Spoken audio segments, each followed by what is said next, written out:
Amazing facts India సమర్పించు దానియేలు మరియు ప్రకటన గ్రంథ ప్రవచనములకు మరొకసారి మిమ్మల్ని హృదయపూర్వకంగా ఆహ్వానిస్తూ ఉన్నాము. ఈ రాత్రి చాలా ప్రాముఖ్యమైన అంశము మనకున్నది. దేవుని ఉచిత ఆరోగ్య ప్రణాళిక. ఆరోగ్యంగా ఉండటానికి బైబిల్ మనకి ఏం తెలియచేస్తుంది? ఈ విషయములన్నీ కూడా ఈ పుస్తకంలో మీ కొరకు మేము అన్నీ కూడా సమకూర్చి ఉంచాము. ఈ పుస్తకాన్ని మీరు ఉచితంగా పొందాలంటే ఆ స్క్రీన్ మీద ఉన్న నంబర్కి దయచేసి ఈరోజే ఫోన్ చేయండి, లేక ఆ వెబ్సైట్ని దర్శించండి. మీ చేతుల్లో ఉచితంగా ఇది మేము పెట్టాలని ఆశపడుచున్నాము. దేవుని ఉచిత ఆరోగ్య ప్రణాళిక. ప్రార్థన చేసుకుని ఈ అంశంలోనికి మనం వెళ్దాం.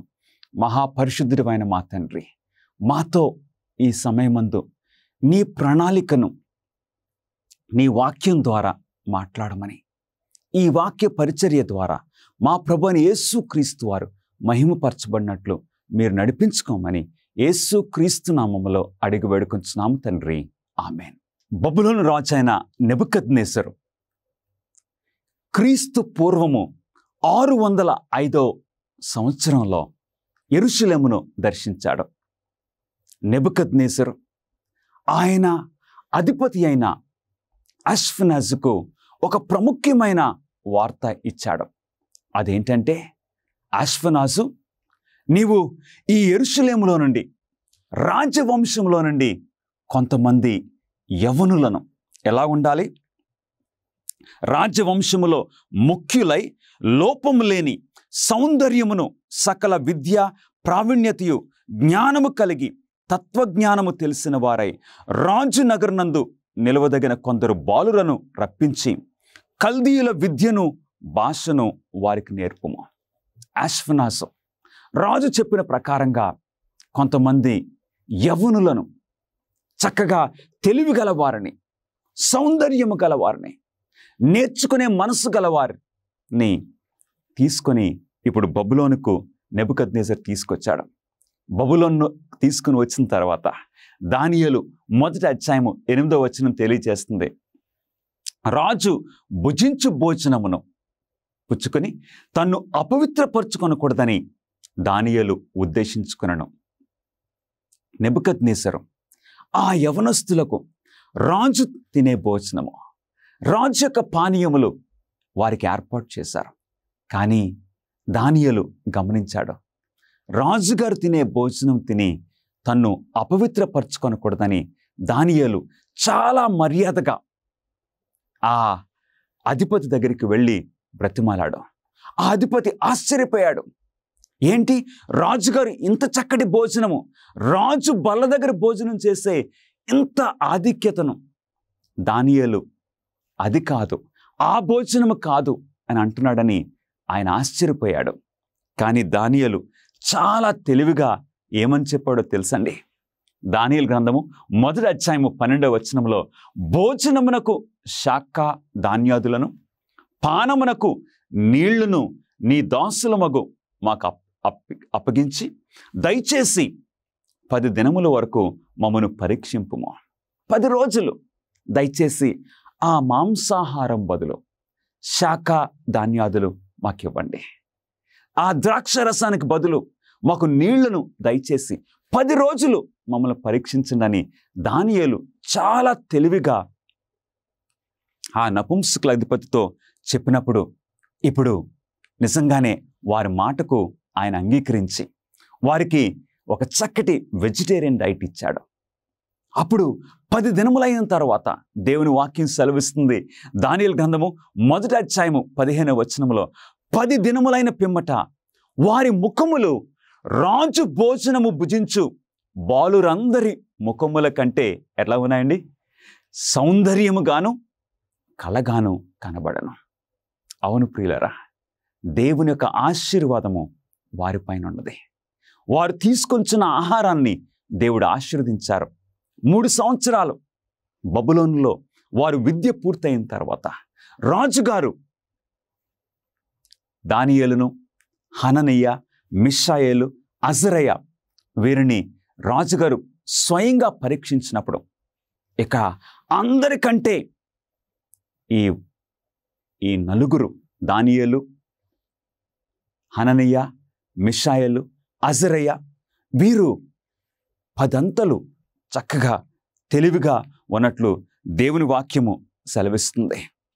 గమనిస్తున్నారా ప్రియులరా? దేవుడు మానవులకిచ్చిన అసలు ఆహార పదార్థములు ఏమిటి? దేవుడు మానవులకు నియమించిన మొట్టమొదటి ఆహార ప్రణాళిక ఏమిటి?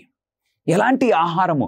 సృష్టికర్త మానవులను సృష్టించినప్పుడు, ఎందుకంటే సృష్టికర్తకు తెలుసు ఎలాంటి ఆహారము ఈ శరీరంలో తీసుకోవాలో, అందుకు దేవుడు ఎలాంటి ఆహారాన్ని మానవులకు ఆయన నియమించారో చూద్దాం. ఆదికాండము 1వ అధ్యాయము 29వ వచనములో దేవుడు, ఇదిగో భూమి మీదనున్న విత్తనములిచ్చు ప్రతి చెట్టును, విత్తనములిచ్చు వృక్ష ఫలము గల ప్రతి వృక్షమును మీకిచ్చి ఉన్నాను, అవి మీకు ఆహారమగును. విత్తనములిచ్చు ప్రతి చెట్టును, వృక్ష ఫలములు అంటే ఫ్రూట్స్, గ్రెయిన్స్ దేవుడు మానవులకు ఆహారంగా అనుగ్రహించారు. గమనిస్తున్నారా ప్రియులారా? ఎంత చక్కటి ఆహారము సృష్టికర్త మన కొరకు ఏర్పాటు చేశారు. కానీ ఆదాము అవ్వలు పాపం చేసిన తర్వాత దేవుడు వారి ఆహారానికి అదనంగా చేర్చిందేమిటి? ఆదాము అవ్వలు పాపం చేసిన తర్వాత ఆ పండ్లు, ఆ విత్తనములు, వాటితో పాటు ఇంకే ఆహార పదార్థాలని దేవుడు అదనంగా ఇచ్చారు. దేవుని వాక్యం సెలవిస్తుంది, ఆదికాండము 3వ అధ్యాయము 18వ వచనములో, పొలములోని పంట తిందువు. అంటే ఇప్పుడు ఆ పండ్లు, ఆ విత్తనములతో పాటు ఇప్పుడు దేవుడు కాయగూరలను కూడా మానవులకు ఆహారంగా ఇచ్చారు. గమనిస్తున్నారా? దేవుడు సృష్టికర్తకు తెలుసు. ఎలాగైతే మనం ఒక క్రొత్త కారు కొనుక్కున్నప్పుడు ఆ కారులో ఎలాంటి ఇంధనము పోయాలి, పెట్రోలా, డీజిలా, మంచిది ఆ మ్యానుఫ్యాక్చర్ ఏం చెప్తారో అది చేయటానికి మనం ప్రయత్నం చేస్తాం. మనల్ని సృష్టించిన ఈ సృష్టికర్త మనకు నియమించిన ఆహార విషయాలు ఏంటో మనం చూస్తూ ఉన్నాము. తర్వాత మనం గమనించినట్లయితే సృష్టికర్త నియమించిన ఆహారము ఎంత ప్రాముఖ్యమో ఇక్కడ చిత్రంలో మనము ఒక దంపతులను చూస్తూ ఉన్నాము.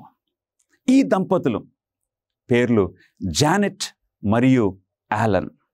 ఈ జానెట్ మరియు యాలన్ వారు ఏం చేశారో తెలుసండి? జానెట్ మరియు యాలన్ వారిద్దరూ కలిసి మనము ప్రతిరోజు ఒక మ్యారథాన్ రన్ పరిగెట్టాలి. మ్యారథాన్ అంటే ఎంత? మ్యారథాన్ అంటే 26 కిలోమీటర్లు, 26 మైళ్ళ కంటే దూరము ఒక మ్యారథాన్ అంటే. లేక కిలోమీటర్లో అయితే 42 కిలోమీటర్ల కంటే ఎక్కువ దూరము. రోజుకి ఒకసారి 42 కిలోమీటర్లు పరిగెట్టడము. జానెట్ మరియు యాలన్ ప్రతిరోజు పరిగెట్టడం మొదలుపెట్టారు. ఆస్ట్రేలియా అంతా, ఆ దేశం, ఆ ఖండం అంతా కూడా వారు పరిగెట్టేసినట్లు మనకి వార్త వచ్చింది. ఏం చేశారో తెలుసా? సరిగ్గా 2013వ సంవత్సరాన జనవరి 1వ తేదీన ఈ దంపతులిద్దరూ కూడా 2013 జనవరి 1వ తేదీన వారు నిర్ణయం చేసుకున్నారు. ఏమనంటే రోజుకి ప్రతిరోజు ఈ సంవత్సరం అంతా కూడా మనము ఒక్కొక్క మ్యారథాన్ చేయాలి. ప్రతిరోజు డిసెంబర్ 31, 2013వ సంవత్సరం వచ్చేసరికి ఎన్ని మ్యారథాన్ రేసులు పరిగెట్టారో తెలుసండి? 365 రేసులు. ఆ సంవత్సరం అంతా ప్రతిరోజు, అంటే ప్రతిరోజు ఉదయాన్నే 4 గంటలకు లేచేవారు. ఎందుకంటే ఎండ ఎక్కువ అవ్వకముందే మనం 42 కిలోమీటర్లు పరిగెట్టేసేయాలి ప్రతిరోజు. తర్వాత వారు ఏం చేశారంటే అదే ఎక్కువ అనుకుంటే మరలా జనవరి 1, 2014 సంవత్సరంలో, అంటే ఆ న్యూ ఇయర్ రోజున వారు మరలా ఇంకొకసారి మ్యారథాన్ చేశారు. ఎందుకంటే గిన్నీస్ వరల్డ్ రికార్డ్స్ మనం బ్రేక్ చేయాలని ఉద్దేశంతో చేశారు. ఈ జానెట్, యాలన్ వీరిద్దరూ కూడా వెజిటేరియన్స్, సంపూర్ణంగా వెజిటేరియన్స్. ఈ సంవత్సరం అంతా వారు పరుగు పెట్టినప్పుడు వారు ఏం చేశారో తెలుసా అండి? ఎన్ని అరటిపళ్ళు తిన్నారో తెలుసా? 11,000 అరటిపండ్లు ఇద్దరూ కలిసి తిన్నారు. తర్వాత ఇక ఫ్రూట్స్ ఇవన్నీ తింటూ ఓన్లీ వెజిటేరియన్ డైట్ మీదే ఈ విధంగా వారు పరుగులు చేశారు. వారి వయసు ఎంత? జానెట్ 64 సంవత్సరాల వయసు, యాలన్ 67 సంవత్సరాల వయసు. వారి యొక్క ఉద్దేశం ఏంటి? వెజిటేరియన్ డైట్ మాకు ఈ శక్తినిస్తుంది, ఇలాగ పరిగెట్టనిస్తుంది. ఇంకా చెప్పాలంటే ఈ జానెట్కి 10 సంవత్సరాల క్రిందట ఆమెకు బ్రెస్ట్ క్యాన్సర్ వచ్చింది. కానీ ఈ వెజిటేరియన్ డైట్ ద్వారా ఆమె సంపూర్ణంగా స్వస్థత పడింది. ఇప్పుడు ఆ క్యాన్సర్ సూచనలు ఏమీ లేవు. చక్కగా ప్రతిరోజు వారు పరిగెట్టి గిన్నిస్ బుక్ ఆఫ్ వరల్డ్ రికార్డ్స్ని బ్రేక్ చేశారు.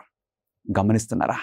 సృష్టికర్త మన దేవాతి దేవుడు ఈ శరీరానికి అవసరమైన ఆ డైట్ని మనము కూడా పాటిస్తే మనం ఆరోగ్యంగా సంవత్సరం అంతా రోజుకొక మ్యారథాన్ పరిగెట్టడం అంటే మాటలు కాదండి. వారు చేశారు. ఆ వయసులో ఎంత అద్భుతమైన సాక్ష్యమో. దేవుడు మన శారీరక ఆరోగ్యం గురించి నిజంగా పట్టించుకుంటాడా? మన ఆరోగ్యం గురించి దేవునికి శ్రద్ధ? దేవుని వాక్యము ఏం సెలవిస్తుందో మనం చూద్దామండి. దేవుని వాక్యము సెలవిస్తుంది. మత్తయి సువార్త 4వ అధ్యాయము 23వ వచనము. యేసు వారి సమాజ మందిరాలలో బోధించుచు దేవుని రాజ్యమును గురించిన సువార్తను ప్రకటించుచు ప్రజలలోని ప్రతి వ్యాధిని, రోగమును స్వస్థపరచుచు గలిలయ అందంతటా సంచరించను. మన ప్రభు అయిన యేసుక్రీస్తు వారు ఈ భూమి మీద జీవించినప్పుడు ఆయన బోధించారు. మంచి బోధకుడు. ఆయన బోధించడం మాత్రమే కాదు, ఆయన బోధతో పాటు స్వస్థత కూడా. అంటే దేవుని యొక్క ఉద్దేశం ఏంటండి? అందరూ కూడా మంచి ఆరోగ్యంతో ఉండాలని దేవుని ఉద్దేశం. అందుకే ప్రభు అయిన యేసుక్రీస్తు వారు ఆయన ఒక ప్రక్క నుండి బోధిస్తూ మరొక ప్రక్క నుండి స్వస్థపరుస్తూ ప్రజలందరూ కూడా ఆరోగ్యంగా ఉండాలనే ఉద్దేశంతో యేసుక్రీస్తు వారు ఆయన పరిచర్యలో మనం చూస్తూ ఉన్నాము. అంతేకాదు దేవుని వాక్యం సెలవిస్తుంది. 3వ యోహాను 1వ అధ్యాయము 2వ వచనంలో, ప్రియుడా, నీ ఆత్మ వర్ధిల్లుచున్న ప్రకారము నీవు అన్ని విషయములలోనూ వర్ధిల్లుచు సౌఖ్యంగా ఉండవాలని ప్రార్థించుచున్నాను. అంటే నా సహోదరుడా, నా ప్రియుడా, నా సహోదరి, నీవు ఆత్మీయంగా ఎదగాలని నేను కోరుకుంటున్నాను. అంత మాత్రమే కాదు, శారీరకంగా మానసికంగా కూడా ఆరోగ్యంగా ఉండాలని దేవుని యొక్క వాక్యము మనకు తెలియజేస్తుంది. అవును, నిజంగా దేవుడు మన ఆరోగ్యం గురించి ఎంతో శ్రద్ధ వహిస్తున్నారని మనం తెలుసుకుంటున్నాము. ఆదిలో మనం ఏ ఆహారం తీసుకోవాలో సృష్టికర్త నిర్ణయించారు. ఆరోగ్యంగా జీవించాలని దేవుని యొక్క ఉద్దేశము. అంత మాత్రమే కాదు, యోహాను సువార్త 10వ అధ్యాయము 10వ వచనంలో, గొర్రెలకు జీవము కలుగుటకును అది సమృద్ధిగా కలుగుటకును నేను వచ్చి తిని. ప్రభువైన యేసుక్రీస్తు వారు అంటున్నారు, నీకు సమృద్ధి జీవము, అబండెంట్ లైఫ్. అవును, అన్ని విషయాల్లో మనం ఆరోగ్యంగా ఉండాలి. శారీరకంగా, మానసికంగా, మరి ప్రాముఖ్యంగా ఆత్మీయంగా ఆరోగ్యంగా ఉండాలని మన ప్రభువైన యేసుక్రీస్తు వారు ఈ భూమి మీదకి మనకు మాదిరి ఇవ్వటానికి వచ్చారు. ఇశ్రాయేలీయులు ఆయనను సేవించి ఆయనకే విధేయత చూపిస్తే వారి నుండి సర్వ రోగాలను, అనారోగ్యాలను తొలగిస్తానని దేవుడు వాగ్దానం చేశాడు. ఆయన వాగ్దానాన్ని నెరవేర్చాడా? అవును, మనం దేవునికి విధేయత చూపిస్తే మనకు ఎటువంటి రోగాలు రాకుండా నేను మిమ్ములను కాపాడుతాను. దేవునికి విధేయతలో మనం ఉంటే మనకు మంచి ఆరోగ్యము దేవుడిస్తానని వాగ్దానం చేశారు. అట్టి వాగ్దానము దేవుడు నిలబెట్టారా? 105వ కీర్తన 37వ వచనంలో దేవుని వాక్యము ఇశ్రాయేలు ప్రజల గురించి, వారు వాగ్దానం చేయబడిన దేశంలోనికి వెళ్ళుచున్న ఆ పరిస్థితి గురించి మనకు తెలియజేస్తుంది. అక్కడ నుండి తన జనులను ఆయన రప్పించెను. ఎక్కడి నుండి? ఐగుప్తు నుండి. వారి గోత్రములలో నిస్సత్తువ చేత తొట్టిల్లు వాడు ఒక్కడైనను లేకపోయాను. ఒక్క వ్యక్తి కూడా. అంటే దేవుడు ఇశ్రాయేలు ప్రజలను ఎంత జాగ్రత్తగా కాపాడారో మనం చూస్తున్నాం. ఒక్క అనారోగ్య పరిస్థితి కూడా వారి మధ్యన లేకుండా వారు ఆరోగ్యంతో, సమృద్ధి జీవితంతో వారు వాగ్దానం చేయబడిన దేశంలోనికి వెళ్ళినట్లు దేవుని వాక్యము మనకు చూపిస్తుంది. మన ఆరోగ్యము దేవునికి ఎందుకు అంత ముఖ్యమైనది? మన ఆరోగ్యం పట్ల దేవుడు ఎందుకు ఇంత శ్రద్ధ వహిస్తున్నారని నీవు ఎప్పుడైనా ఆలోచించావా ప్రియ సహోదరుడా, సహోదరి? దేవుని వాక్యం ఏం సెలవిస్తుంది?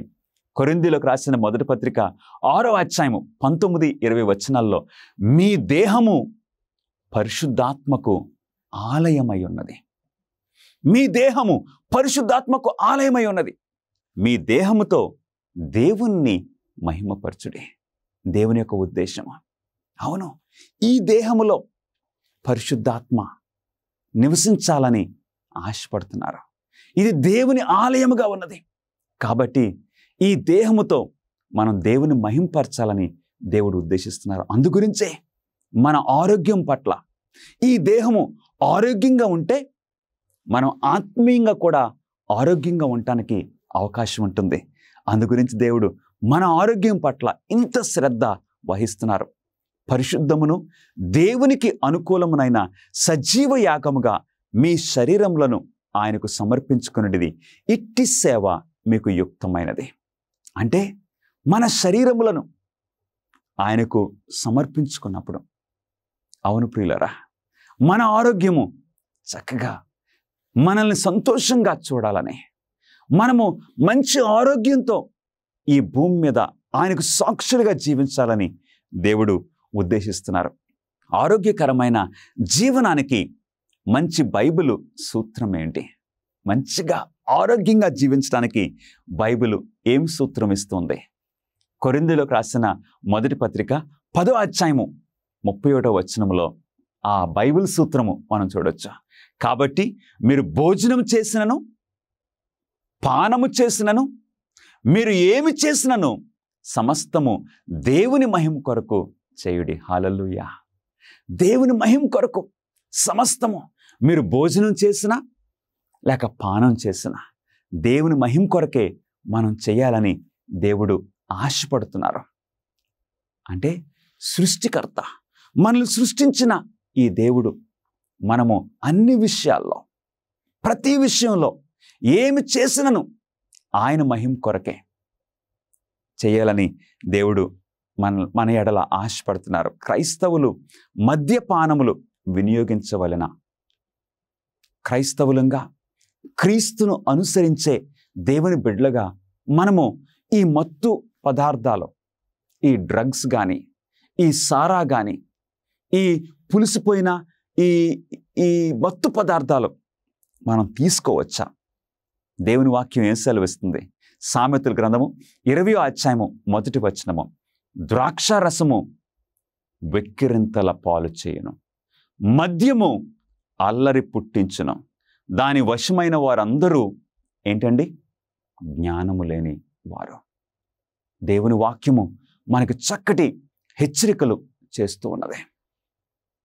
ద్రాక్ష రసము దగ్గరికి మిన్ని వెళ్ళొద్దు, వెక్కిరింతలు పాలు చేస్తుంది. మద్యము అల్లరిని పుట్టిస్తుంది. మనకు తెలుసు ఎన్ని కుటుంబాలు మనం చూసాం. ఆ తండ్రి త్రాగి ఇంటికి వస్తున్నాడు, భార్యను కొడుతున్నాడు, పిల్లలను కొడుతున్నాడు. ఆ కుటుంబము ఆ విధంగా చితుకుపోతుంది, అల్లరి పుట్టిస్తుంది. దాని వశమైన వారు జ్ఞానం లేనివారు. కాబట్టి మన శరీరంలోనికి ఏం తీసుకుంటున్నామో దేవుని యొక్క వాక్యము మనకి హెచ్చరిక చేస్తుంది. మద్యము వ్యసనకరమైనది. ఇది మెదడు కణాలను నాశనం చేస్తుంది. ఇది మన ఆలోచన సామర్థ్యాన్ని ఘోరంగా పాడు చేస్తుంది.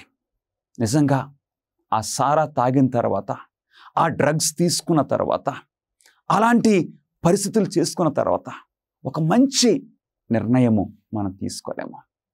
మన జీవితము ఎక్కడుంటుందో, ఏమవుతుందో కూడా మనం గుర్తించలేము. అందుగురించి వాటి జోలికి ఒక మంచి క్రైస్తవుడు వెళ్ళకూడదని దేవుడు ఉద్దేశిస్తున్నారు.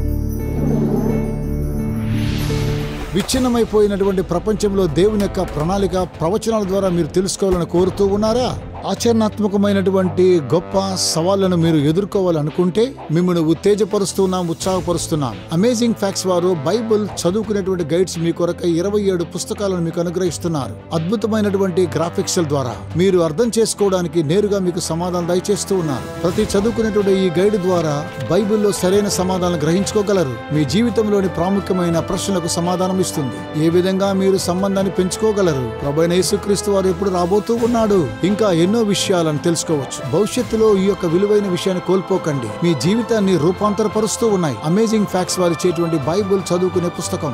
ఇవి మీకు ఇంగ్లీష్ లోను, హిందీ, తమిళ్, తెలుగులో మీకు లభిస్తూ ఉన్నాయి. వేచి ఉండకండి, వెంటనే మీ యొక్క స్టడీ గైడ్స్ ను ఇప్పుడే ఆర్డర్ చేయండి. AFTV.in అనేటువంటి మా వెబ్సైట్ ని సంప్రదించి వెంటనే పొందండి. తమ దేహములను అపవిత్రపరచు వారికి దేవుడు ఏమి చేయను? దేవుడిచ్చిన ఈ చక్కటి దేహాన్ని మనం గనక అపవిత్రపరిస్తే మరి దేవుడు ఏం చేస్తారో దేవుని వాక్యం ఏం సెలవిస్తుంది? కొరింథీయులకు రాసిన మొదటి పత్రిక 3వ అధ్యాయము 16-17 వచనంలో, మీరు దేవుని ఆలయమై ఉన్నారనియు ఎవడైనను దేవుని ఆలయమును పాడు చేసిన ఎడల దేవుడు వానిని పాడు చేయను. అంటే దేవుడు ఈ విషయాన్ని చాలా సీరియస్గా తీసుకుంటున్నారని మనం గ్రహిస్తూ ఉన్నాము. దేవుని ఆలయమై ఉన్నాము. ఈ ఆలయాన్ని మనం పాడు చేస్తే, దేవుడు మనల్ని పాడు చేస్తారని సెలవిస్తున్నారు. నా ప్రియ సహోదరుడా, సహోదరి, నీ జీవితంలో దేవుని ఆలయాన్ని నీవు మహింపరుస్తున్నావా? ఈ దేవుని ఆలయాన్ని జాగ్రత్తగా కాపాడుకుంటున్నావా? ఒకవేళ ఈ దేహమును దుర్వినియోగపరిస్తే దేవుడు వానిని పాడు చేయనంటే దేవుని శిక్షను మనం పొందబోతున్నామని మనం గుర్తిస్తున్నాము. కాబట్టి చాలా జాగ్రత్తగా ఈ శరీరము, ఈ దేహము, దేవుని యొక్క బహుమానాన్ని మనం చాలా జాగ్రత్తగా చూసుకోవాలి. ఎందుకంటే దేవుడిచ్చిన 10 ఆజ్ఞల్లో ఒక ఆజ్ఞ ఏంటండి? నరహత్య చేయకూడదు. నరహత్య చేయొద్దు అంటే నేను ఇతరుల్ని చంపడానికి నాకు అధికారం లేదు. ఎందుకంటే ప్రాణం తీయటానికి, ప్రాణం ఇవ్వటానికి అధికారం లేదు, ప్రాణం తీయటానికి నాకు అధికారం లేదు. నీ ప్రాణాన్నే కాదు, నా ప్రాణాన్ని నేను తీసుకోవడానికి కూడా నాకు అధికారం లేదు. ఎందుకంటే అది నరహత్య. ఆత్మహత్య పాపము ప్రియులరా.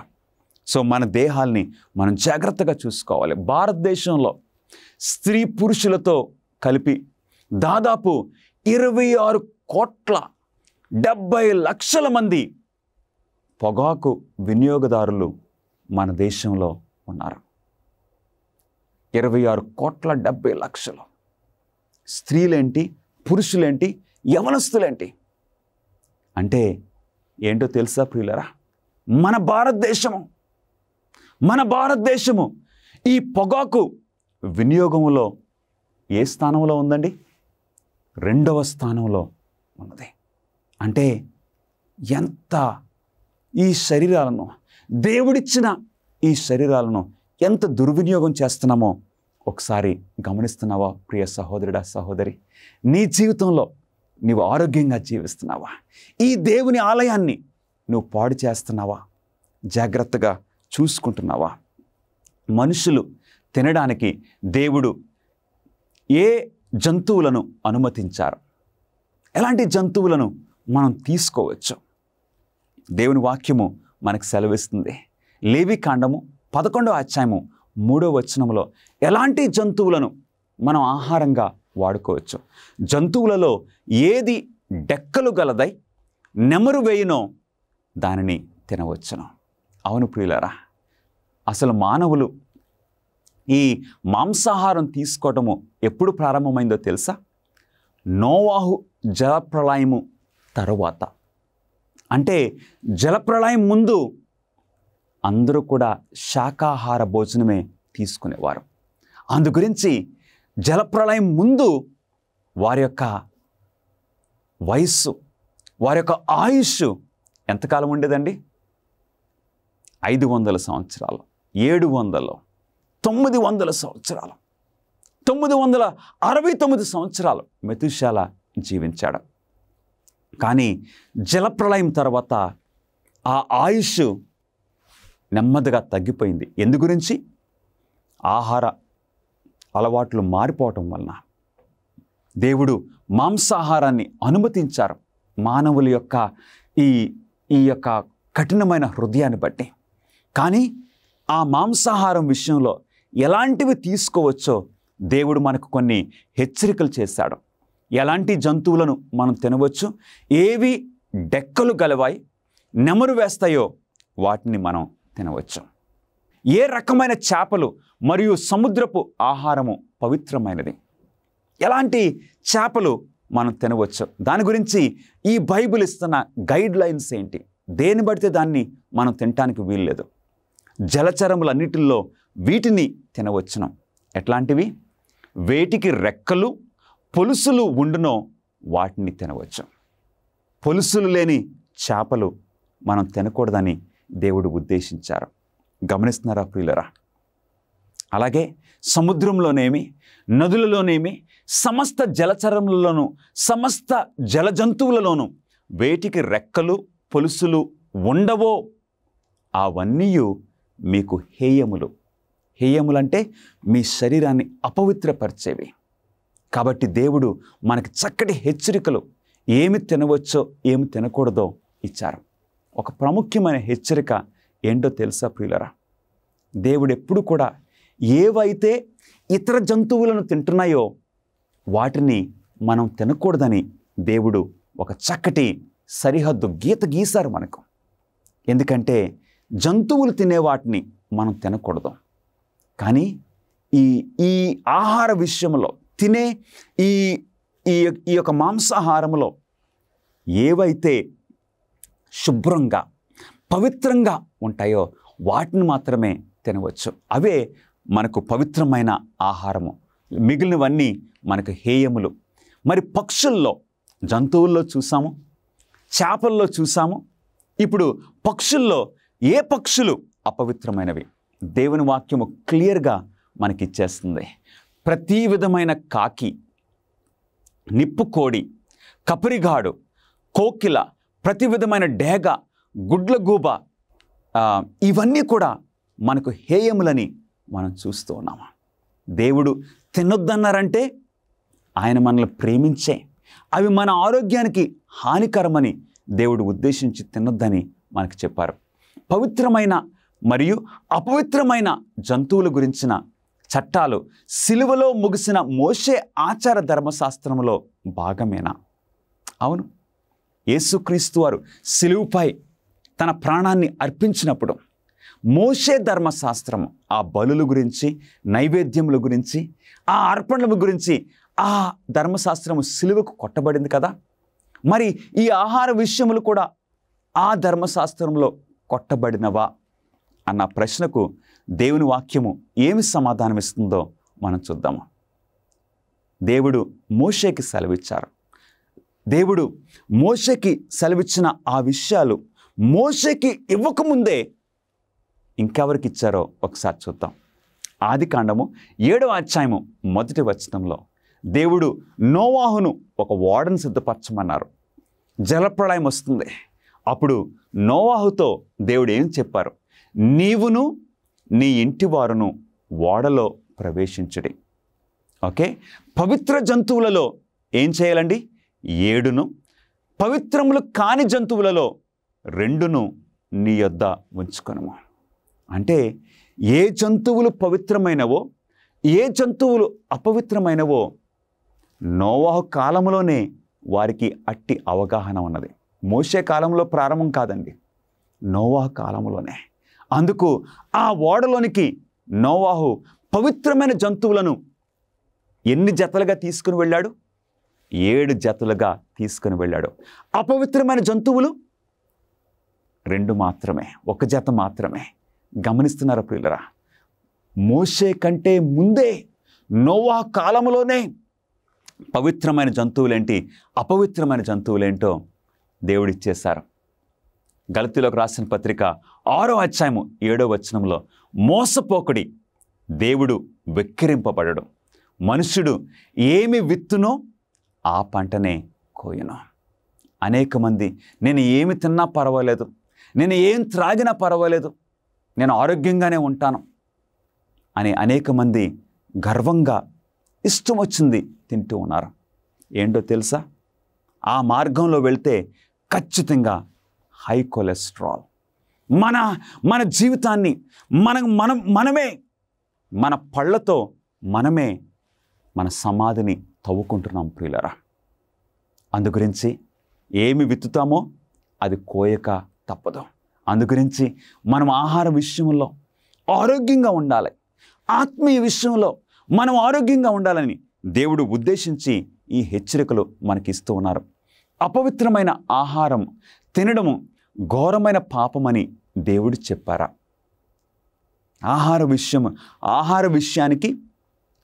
ఆహారానికి రక్షణకు ఏమన్నా సంబంధము ఉన్నదా? యెషయా గ్రంథము 66వ అధ్యాయము 15-17 వచనాల్లో దేవుని వాక్యము ఈ విధంగా సెలవిస్తుంది. ఆలకించుడి, మహాకోపముతో ప్రతీకారము చేయుటకును అగ్ని జ్వాలలతో గద్దించుటకును యెహోవా అగ్ని రూపముగా వచ్చుచున్నాడు. ఆయన రథములు తుఫాను వలె త్వరపడుచున్నవి. తాము ప్రతిష్ఠించుకొనుచు పవిత్రపరుచుకొనుచున్న వారై. ఎవరైతే వారి శరీరాలను, వారి దేహములను, దేవుని యొక్క ఆలయాన్ని ఎవరైతే అపవిత్రపరుచుకుంటారో వారిని దేవుడు ఖచ్చితంగా శిక్షిస్తారని దేవుని వాక్యం సెలవిస్తుంది. గమనిస్తున్నారా ప్రియులరా? మన ఆరోగ్యానికి పట్ల దేవుడు ఎంతో శ్రద్ధ వహిస్తున్నారు. 66వ అధ్యాయము యెషయా గ్రంథము 17వ వచనంలో పంది మాంసమును, హేయ వస్తువును, పంది కొక్కులను తినువారును ఒకడును తప్పకుండా నశించెదరు. ఇది యెహోవా వాక్కు. నా ప్రియ సహోదరి, నా ప్రియ సహోదరుడా, నీ జీవితంలో పంది మాంసమును నువ్వు తింటున్నావా? నీ జీవితంలో పంది మాంసం తింటున్నావా? దేవుని వాక్యం ఏం సెలవిస్తుంది? పంది మాంసమును, హేయ వస్తువును, పంది కొక్కులను తినువారు ఒక్కడును తప్పకుండా నశించెదరు. ఇదే యెహోవా వాక్కు. మనలో అనేక మంది క్రైస్తవులు పర్వాలేదు, పంది మాంసం తినొచ్చు. అవును, ఎలాంటి జంతువులను మనం తినొచ్చు? అవి డెక్కలు విడిగా ఉండాలి, తర్వాత అది నెమరు వేయాలి. పందిని మనం గమనించినట్లయితే డెక్కలు విడిగానే ఉంటాయి, కానీ పంది నెమరు వేయదు. పంది నిషిద్ధమైనది ప్రతిదాన్ని తింటుంది. ఆ పంది మాంసము మనకి హానికరము, ఎన్ని రోగములతో ఉన్నది. అందుకు పంది మాంసము దేవునికి హేయము, మన శరీరంలోనికి తీసుకొనడానికి వీలు లేదు. ఇది మన రక్షణకు సంబంధించింది. వారు ఖచ్చితంగా నశిస్తారని దేవుని వాక్యం సెలవిస్తుంది. అపోస్తల కార్యములు 10వ అధ్యాయంలోని పేతురు దర్శనం సంగతి ఏంటి? పేతురుకి అపోస్తల కార్యములు 10వ అధ్యాయంలో దేవుడు ఒక దర్శనం ఇచ్చారు. పేతురు ఆకలిగా ఉన్నాడు. మధ్యాహ్న సమయమందు ఆకలిగా ఉన్న ఆ టైంలో ఇంకా భోజనం తయారవుతుంటే పేతురు ఇప్పుడు ఆ మిద్దె మీదకి వెళ్ళాడు. వెళ్ళి అక్కడ ప్రార్థన చేస్తూ ఉన్నాడు. ప్రార్థన చేస్తూ ఉన్న ఆ టైంలో పేతురుకి ఒక దర్శనం కలిగింది. ఒక దుప్పట్లో ఏంటండి అన్ని రకాల జంతువులు ఉన్నాయి. పేతురు, నువ్వు లేచి వాటిని తిను, వాటిని చంపుకొని తిను. వెంటనే పేతురు అన్నాడు, నేను అపవిత్రమైన జంతువులను నేను తీసుకోలేను, నేను తినలేను. ఆ దర్శనము 3 సార్లు ఆ దుప్పటితో ఆ జంతువులతో కిందకొచ్చి మళ్ళీ వెళ్ళిపోయింది. అప్పుడు పేతురు ఏం గ్రహించాడో ఒకసారి చూద్దామండి. అపోస్తల కార్యములు 10వ అధ్యాయము 28వ వచనంలో, అయితే ఏ మనుష్యుడును నిషేధింపదగినవాడ అని అయినను అపవిత్రుడు అని చెప్పకూడదని దేవుడు నాకు చూపించున్నాడు. పేతురు తర్వాత కొర్నేలి గృహము దగ్గర నుండి కొంతమంది వ్యక్తులు అదే సమయానికి ఇక్కడ పేతురికి దర్శనం వచ్చిన ఆ టైంలో ఆ వాకిట వారున్నారు. అప్పుడు పరిశుద్ధాత్మ దేవుడు పేతురికి సెలవిచ్చారు, వారితో నువ్వు వెళ్ళు. అవును ప్రియులరా, ఆ టైంలో శిష్యులకు, ఆ యూదులకు, వారు యూదులు అన్యులని అట్టి తేడాలు వారుకున్నవి. యూదులేమో పవిత్రులని, అన్యులేమో అపవిత్రమైన జనాంగమని అట్టి తేడాలు వారుకున్నవి మనుషుల పట్ల. కాబట్టి పేతురికి వచ్చిన ఈ దర్శనము, దేవుడిచ్చిన ఈ దర్శనం బట్టి పేతురు గ్రహించాడు ఏమనంటే, మనుషులలో అట్టి తేడా మనం చూపించకూడదు. ఈ దర్శనము అపోస్తల కార్యములు 10వ అధ్యాయంలో పేతురుకు దేవుడిచ్చిన ఆ దర్శనం ద్వారా ఆహారం గురించి కాదది, అది మనుషుల గురించి. ఏంటండి? అయితే ఏ మనుష్యుడును నిషేధింపదగినవాడు అని లేక అపవిత్రుడైనను చెప్పకూడదని దేవుడు నాకు చూపించున్నాడు. అందుకే అన్యుడైన కొర్నేలి ఇంటికి పేతురు వెళ్ళాడు.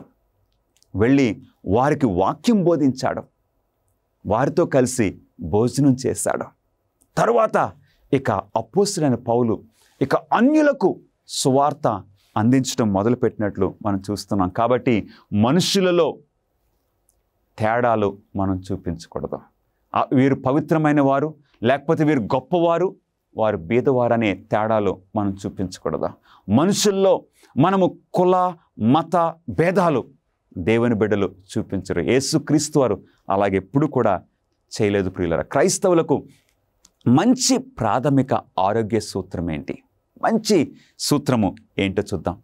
కొరింథీయులకు రాసిన మొదటి పత్రిక 9వ అధ్యాయము 25వ వచనంలో, మరియు పందెమందు పోరాడు ప్రతివాడు అన్ని విషయములందును మితముగా ఉండను. అవును, ఎందుకంటే మనం ఒక పరుగు పందెంలో ఉన్నాం. ఈ పరుగు పందెములో యేసు వైపు చూచుచు మనము ఈ పరుగు పందాన్ని కొనసాగించాలి. అవును, అన్ని విషయములలో మనం మితముగా, అంటే సెల్ఫ్ కంట్రోల్, ఆశా నిగ్రహం కలిగి క్రైస్తవులంగా మనము క్రమమైన జీవితాలు మనం జీవిస్తూ ఉండాలని దేవుని వాక్యం మనకు సెలవిస్తుంది. బైబిలు ఆరోగ్య సూత్రాలు నేటికిని ఆచరణాత్మకంగా ఉన్నాయా? ఈరోజు వరకు బైబిల్లో ఇవ్వబడిన ఆరోగ్య సూత్రాలు ఈరోజు వరకు ఇవి మనకు వర్తిస్తున్నాయా? ఈ కాలంలో కూడా వీటిని మనం పాటించాలా లేదో ఒకసారి చూద్దామండి. ఒక 11 సూత్రాలు బైబిల్లో నుండి మనం చూద్దాం. మొట్టమొదటిది ఈ టైంలో చాలా ప్రాముఖ్యమైనది, క్వారంటైన్. దేవుడు లేవి కాండము 13వ అధ్యాయము 46వ వచనంలో ఈ విషయాన్ని తెలియజేశారు. రోగులను, రోగ అనుమానితులను విడిగా దిగ్బంధము చేసి ఉంచే విధానాలు అంటువ్యాధులను నియంత్రిస్తాయి. దేవుడు బైబిల్లోనే క్వారంటైన్ గురించి, ఎవరికైనా కుష్టు వ్యాధి కానీ అలాంటి వ్యాధి వస్తే వారిని వేరుగా పెట్టాలని బైబిల్ పద్ధతి. ఇంకా ఎలాంటి ఆరోగ్య సూత్రాలను బైబిల్ ఇస్తుంది. ద్వితీయోపదేశకాండము 23వ అధ్యాయం 12వ వచనంలో మానవ శరీర మల వ్యర్థాలను పాతి పెట్టాలి. అంటే మూత్రానికి వెళ్ళినప్పుడు ఆ టైంలో ద్వితీయోపదేశకాండము వారు అరణ్యములో ఉన్నారు. అరణ్యములో వారికి టాయిలెట్ ఫెసిలిటీస్ లేవు. ఆ టైంలో దేవుడు ఏం చెప్పారు? మీరు మూత్రానికి వెళ్ళినప్పుడు ఒక గొయ్యి తీసుకుని తర్వాత గోతిని కప్పెట్టేసేయాలి. అలాంటి శానిటరీ ప్రిన్సిపల్స్ దేవుడు అనుగ్రహించారు. ఎందుకంటే ఆ పద్ధతులు గనక, ఆ ఆరోగ్య సూత్రాలు గనక ఇశ్రాయేలు సమాజంలో వారు పాటించకపోతే ఏమవును? 6 లక్షల కాల్బలము. అట్లాగా వాతావరణంలో ఎక్కడ పడితే అక్కడ మలమూత్ర విసర్జన జరిగితే ఏమైపోను? వారికి రోగాలు వచ్చేసిన. అందుగురించి దేవుడు వారి ఆరోగ్యం పట్ల ఎంత శ్రద్ధ వహించారో మనం గమనిస్తూ ఉన్నాము. 3వది, లేవికాండంలోనే చేతులు కడుక్కోవడం, స్నానం చేయటం మరియు బట్టలు ఉతుక్కోవడం ద్వారా సూక్ష్మ క్రిములు నియంత్రించబడతాయి. దేవుడు, నేను పరిశుద్ధుడను కనుక మీరును పరిశుద్ధులుగా ఉండాలి. నేను మీ సమాజంలో నేను సంచరిస్తాను కాబట్టి మీరు పరిశుభ్రంగా అన్నీ ఉంచుకోవాలని దేవుడు ఆయన ఒక తండ్రిగా వారికి హెచ్చరిక చేశారు. అట్లాగే బైబిల్లో నైతిక జీవనము లైంగిక వ్యాధులను నివారిస్తుంది. చాలా జాగ్రత్తగా ఇట్లాంటి లైంగిక వ్యాధులు రాకుండా దేవుడు హెచ్చరికలు ఇచ్చారు. ఒక పురుషుడు ఒక స్త్రీతో, భార్య భర్తలో ఇక మధ్యలో ఇతరులతో సంబంధము నిషేధమని దేవుడు ఆయన ఆజ్ఞల ద్వారా మనకు తెలియజేశారు. అంత మాత్రమే కాదు, ఈ మాంసాహారము తిన్నప్పుడు దేవుడు ఖచ్చితంగా ఇచ్చేశారు. ఏంటి ఆ హెచ్చరిక? జంతువుల కొవ్వు తినకూడదు. ఆ జంతువులను వారు బలి అర్పణ ఇచ్చినప్పుడు కొవ్వును సంపూర్ణంగా కాల్చేసేయాలని దేవుడు హెచ్చరిక చేశారు. గమనిస్తున్నారా ప్రియులరా? ఈ బైబిల్లో ఇవ్వబడిన ఈ ఆరోగ్య సూత్రాలు నేటి వరకు ఎంతో ప్రాముఖ్యమైనవి. అటు తర్వాత అంత మాత్రమే కాదు, ద్వేషము మరియు కోపము ఒకని ఆరోగ్యానికి హానికరంగా ఉంటుందంటే, మనం కోపంతో చిరాకు పడుతూ ఉంటే మన ఆరోగ్యము నెమ్మదిగా దెబ్బతింటుంది. అంటే తర్వాత 7వ సూత్రము, అతిగా తినడము హానికరము. ఇది మంచిదని ఇక దొరికిందంతా తినేస్తే మనకు హానికరమని బైబిల్ ఇస్తున్న సూత్రము. మనం మితంగా భోజనం చేయాలి. గమనిస్తున్నారా పిల్లలు? 8వది, మన శరీరానికి సరి అయిన విశ్రాంతి అవసరము. చక్కటి రెస్ట్ అవసరము. అవును, అటు విశ్రాంతి తీసుకున్నప్పుడు మంచి పాజిటివ్ యాటిట్యూడ్ మనకు ఉంటుంది. అనారోగ్య పరిస్థితులు మనము దూరంగా ఉంటాము. తర్వాత 9వ విషయము, పని యొక్క ప్రాముఖ్యత. బైబిల్లో దేవుడు సెలవిచ్చారు, మనం పని చేయాలి. 6 దినములు నీవు కష్టపడాలి.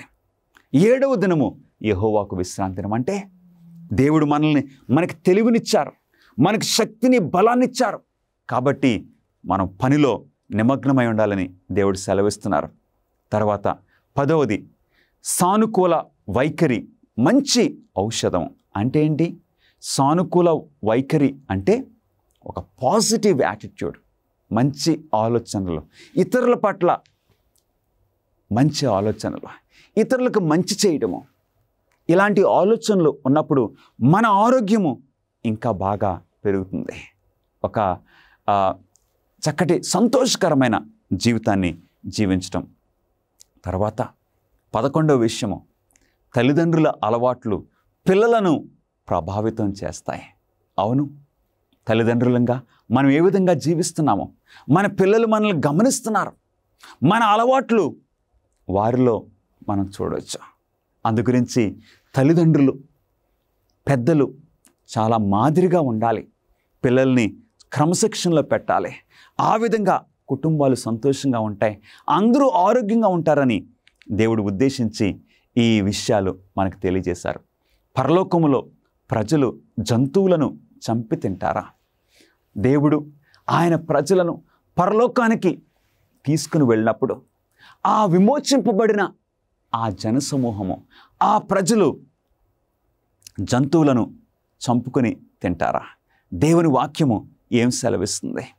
యెషయా గ్రంథము 65వ అధ్యాయము 25వ వచనములో, నా పరిశుద్ధ పర్వతములో అవి హాని అయినను నాశనమైనను చేయకుండును అని యెహోవా సెలవిచ్చుచున్నాడు.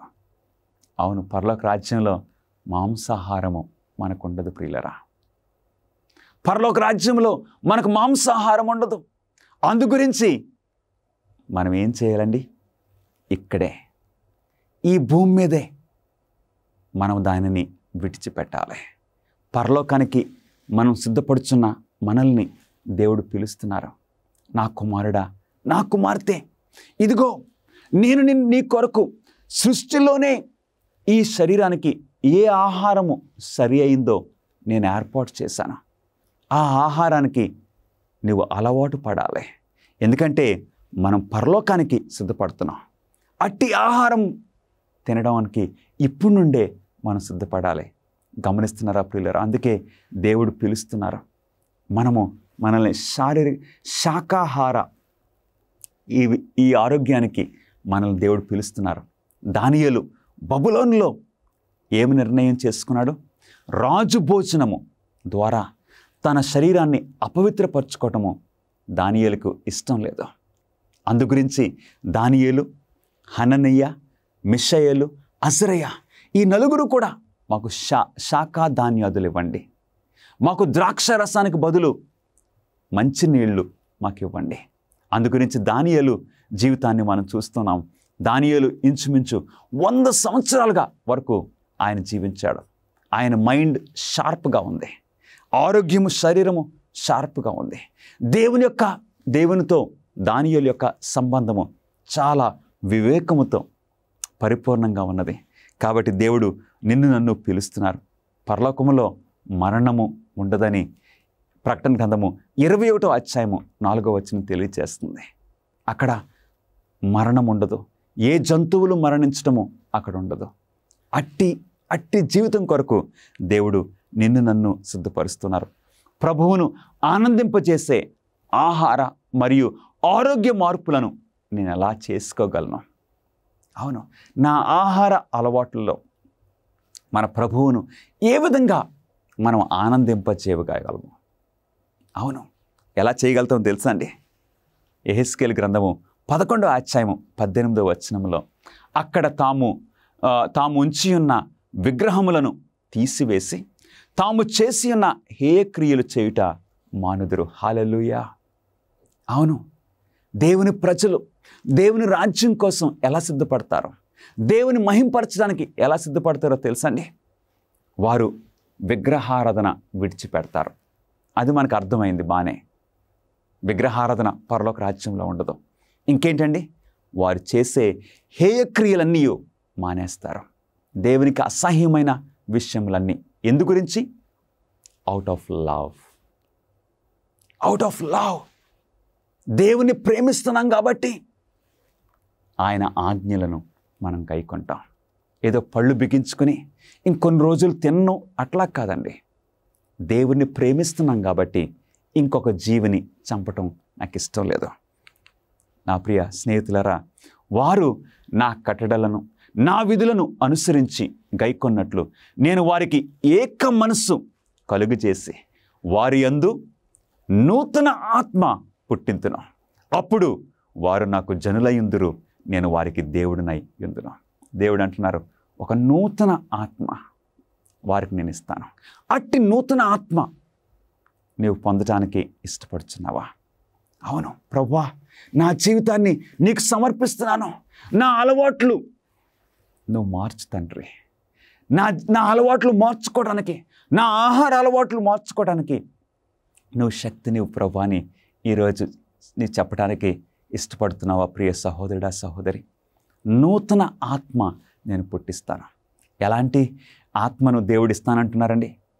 దేవుని యొక్క పద్ధతులకు లోబడే, ఆహార విషయంలో, అన్ని విషయాల్లో దేవుణ్ణి మహిమపరిచే ఆ జీవితము నీకు కావాలని నీవు ఆశపడుతున్నావా?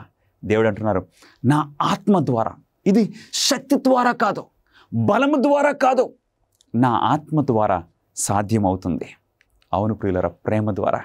క్రైస్తవ జీవనంలో చాలా ముఖ్య భాగమైన తన ఆరోగ్య చట్టాలను, సూత్రాలను పాటించినందుకు దేవుడు దానియేలు మరియు అతని స్నేహితులను సన్మానించాడు. రాజుగారు పిలిచారు. 3 సంవత్సరాలు అయిన తర్వాత ఆ బబులోనులో వారు ఆ విద్యను పొందిన తర్వాత రాజుగారు స్వయంగా ఆ యవనస్తులందరినీ రాజుగారు పరీక్షించినప్పుడు అందరిలో దానియేలు, హననయ్య, మిషాయేలు, అజరయ్య ఈ 4 యవనస్తులు చాలా బ్రైట్గా, చాలా వారి ముఖములు కళగా, అన్ని విషయాల్లో వివేకముగా, తెలివిగా వారున్నారు. ఎందు గురించో తెలుసా? వారు తీసుకున్న ఆహారాన్ని బట్టి మరియు దేవుని దీవెని బట్టి. అట్టి జీవితము నీవు కూడా ఆశపడుతున్నావా ప్రియ సహోదరుడా, సహోదరి? దేవుని వాక్యంలోని ఆరోగ్య సూత్రాలను పాటించడానికి మరియు మీ దేహాన్ని ఆయన ఆత్మ నివసించే పరిశుద్ధ ఆలయముగా సమర్పించడానికి మీరు సిద్ధంగా ఉన్నారా? ఈరోజు ప్రభువైన యేసుక్రీస్తు వారు నిన్ను పిలుస్తున్నారు. ఈ చివరి దినాల్లో మనం జీవిస్తున్నాము. ఆయన రాకడ బహు సమీపంగా ఉన్నది. ఆయన రాజ్యంలో జీవించడానికి దేవుడు మన జీవితాలని సిద్ధపరుస్తున్నారు. క్రీస్తుతో సహకరించడానికి బైబిల్ ప్రకారంగా మన ఆహార అలవాట్లు సరిచేసుకోవటానికి నీవు ఇష్టపడుతున్నావా? అవును, మన శక్తితో కాదు, మన బలంతో కాదు, దేవుని ఆత్మతో దేవుడు మనల్ని మార్చడానికి ఇష్టపడుతున్నారు. ప్రార్థన చేసుకుందాం. మహాపరిశుద్ధుడా, మీకే స్తుతులు, స్తోత్రములు. ఈరోజు మాకు ప్రభా మా ఆహార అలవాట్ల గురించి మీరిచ్చిన ఈ ఉపదేశమును బట్టి మీకు స్తోత్రాలు చెల్లించుకుంటున్నాము. ప్రభా, మీ పద్ధతులను పాటించాలనే ఆశ మా హృదయంలో పుట్టుచున్నది. మీ ఆత్మను మాకు అనుగ్రహించి మా జీవిత పద్ధతులను, ఆహార అలవాట్లను మీ కృప ద్వారా మార్చమని, మా జీవితాలను సంపూర్ణంగా మీ చేతులకు సమర్పించుకుంటున్నాము. మా జీవితాల్లో మీరే మహిమ పొందవలసిందిగా యేసుక్రీస్తు నామములో అడిగి వేడుకొంచున్నాము తండ్రి, ఆమేన్. మా ప్రార్థనా బృందము మీ ప్రత్యేక ప్రార్థనా విన్నపాలను స్వీకరించి మీకోసం ప్రార్థన చేయడానికి సిద్ధంగా ఉన్నాము. దయచేసి స్క్రీన్ మీద కనిపించే ఫోన్ నెంబర్కి కాల్ చేయడానికి ఆలస్యం చేయకండి. లేక మీ ప్రార్థనా విన్నపములను prayer@aftv.in అనే అడ్రస్కు ఈమెయిల్ చేయమని కోరుచున్నాను.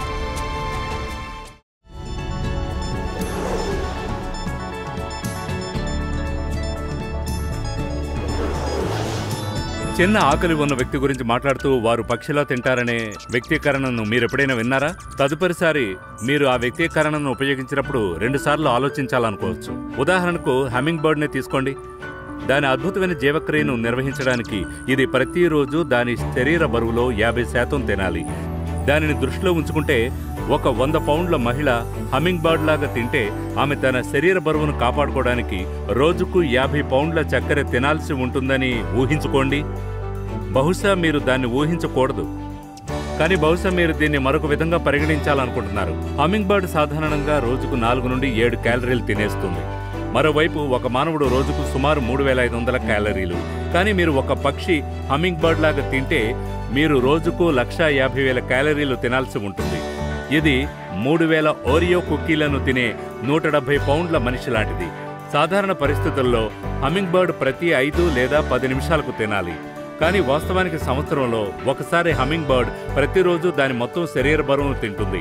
సంవత్సరానికి ఒకసారి అవి గల్ఫ్ ఆఫ్ మెక్సికో మీదుగా టెక్సాస్ నుండి యోకటాస్ ద్వీపకల్పానికి 500 మైళ్ల ఈ వలసలు చేస్తాయని మీరు చూస్తారు. అలా చేయడానికి హమ్మింగ్ బర్డ్ తేనె మీద విందులు చేసి వాటి శరీర బరువును రెట్టింపు చేస్తూ సుమారు 1 వారం పాటు ఈ తేనె మీద తమను తాము పూసుకుంటాయి. సెకనుకు వారి 70 వింగ్ బీట్స్ లేదా ఆ ప్రయాణంలో సుమారు 4 మిలియన్ వింగ్ బీట్స్తో వాటికి సహాయపడడానికి తగినంత క్యాలరీలను నిల్వ చేయగల ఏకైక మార్గం అదే. మీకు తెలుసు, అదేవిధంగా స్నేహితులు, మన సమయం ముగింపుకు దగ్గరవుతున్నప్పుడు మనం దేవుని వాక్య అమృతం మీద విందు చేసి నమస్కరించుకోవాలి. రాబోయే కష్ట సమయాల్లో మనల్ని అధిగమించడానికి మనకు ఆ బలం ఉండాలి. కాబట్టి బైబిల్ మరియు మీ వ్యక్తిగత భక్తుల విషయానికి వస్తే, మీరు పక్షిలా తినబోతున్నట్లయితే హమ్మింగ్ బర్డ్ లాగా తినండి.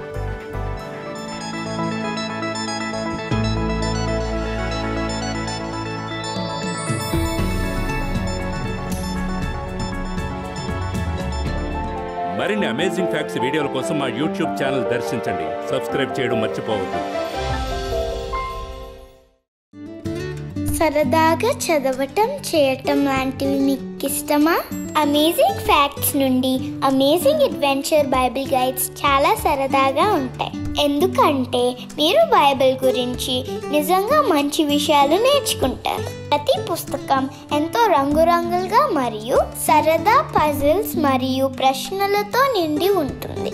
ఘట సర్పమును చంపుట, ఏకైక రక్షణ పడవ, సముద్రము గుండా ప్రయాణము మరియు సమాధుల మధ్య నుండి కేకలు వంటి 10 అద్భుతమైన ఈ పాఠాలు మిమ్మల్ని సాహసవంతమైన ప్రయాణానికి తీసుకువెళ్తాయి. నేను చాలా నేర్చుకున్నాను. ఇది ఇంగ్లీష్లో మాత్రమే అందుబాటులో ఉంటాయి. ఈ రోజే మీ తల్లిదండ్రులకు ఈ పూర్తి సెట్ ఆర్డర్ చేయమని చెప్పండి. ప్రసంగాలు మీ మనసులో ప్రశ్నలను తలెత్తేలా చేశాయా? మీకేమైనా బైబిల్ ప్రశ్నలు ఉన్నట్లయితే వాటికి సమాధానం ఇవ్వడానికి మేము సంతోషిస్తాము. దయచేసి స్క్రీన్ మీద కనిపించే ఫోన్ నంబర్కి కాల్ చేయడానికి ఆలస్యం చేయకండి. లేదా మీకున్న ప్రశ్నలను info@aftv.in అనే అడ్రస్కు ఈమెయిల్ చేయమని మిమ్మల్ని కోరుచూ ఉన్నాను. మీరు ఈ వాక్యాన్ని ధ్యానిస్తూ ఉన్నప్పుడు దేవుడు మిమ్మలను దీవించునుగాక. జీవితం అదెక్కడి నుండి ఆరంభమైంది, అది కాలక్రమేణా నెమ్మదిగా పరిణమిస్తూ వచ్చిందా? అమేజింగ్ ఫ్యాక్ట్స్ ఇండియా సమర్పిస్తుంది డైనోసార్ మరియు పరిణామవాద సిద్ధాంతంపై. ప్రతి జీవిని ఒక సృష్టికర్త సృజించాలని నమ్మే సిద్ధాంతం యొక్క అభిప్రాయం పిల్లలు పెద్దలు ఇద్దరికి అనుగుణంగా ఉండేలా రూపొందించారు. సరికొత్త తమాషా అయిన పుస్తకం. ఇందులో మీరు కణాలు, ఉత్పరివర్తనలు, జైంట్స్ యొక్క మూలాలు మరియు డైనోసార్ల యొక్క ఆవిర్భావం గురించి తెలుసుకుంటారు. మీ పిల్లలు ప్రత్యేకమైన బొమ్మలు, దృశ్యాలు మరియు రంగురంగుల పేజీలను చూసి ఖచ్చితంగా ఆకర్షించబడతారు. పిల్లల కోసం ఓ కాపీని తప్పకుండా తెప్పించండి.